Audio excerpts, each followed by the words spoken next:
Hello and welcome back to another episode of Carry On with Carrie Fitz.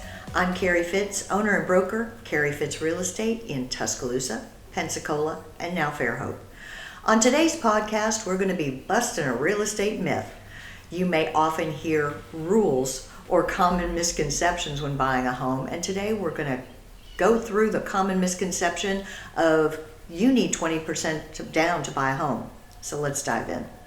The first myth that is common in real estate is you need 20% down to buy a home. This is very common to hear, especially if you're a first-time home buyer. However, it's not completely accurate. We can begin first with where the myth may actually have come from. Usually 20% is a great amount to put down to set yourself with a better deal on your monthly mortgage payment. No PMI. While this is true in most cases, it's not the best option. So here's some alternatives. FHA loans are loans that only require you putting down 3.5%, which is obviously a huge step down from the 20% you might be thinking. This type of loan is great for first-time home buyers who may not have enough money saved up for the larger down payment. FHA loans do require at least a 580 credit score for the 3.5% down payment.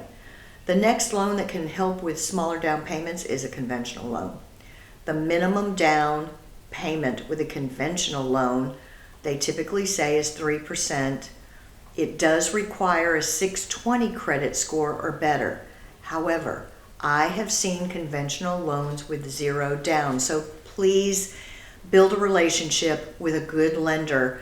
Different lenders offer different products, and like I said, I have seen zero down on conventional loans before. So as long as you have a good enough credit score, conventional loans are a great option for first-time home buyers who may not have the whole 20% saved for a down payment. The catch is you may have to pay some PMI if your payment, which PMI is private mortgage insurance, but you may have to pay some PMI in your mortgage payment if your down payment is less than 20%.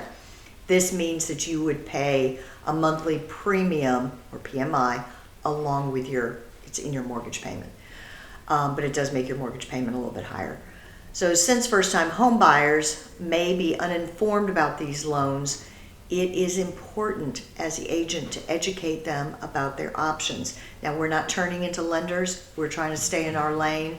However, good realtors know some things about lending, just as some good lenders know some things about realtors. We're going to stay in our lane, but just know that there are options. By doing this, you can gain the trust of your clients and maybe even get to the closing table sooner than expected. And who doesn't want that? Well, this has been another episode of Carry On with Carrie Fitz. As always, please reach out with any questions you may have about real estate truths and real estate myths. I'm Carrie Fitz. Thank you so much for watching, and as always, carry on.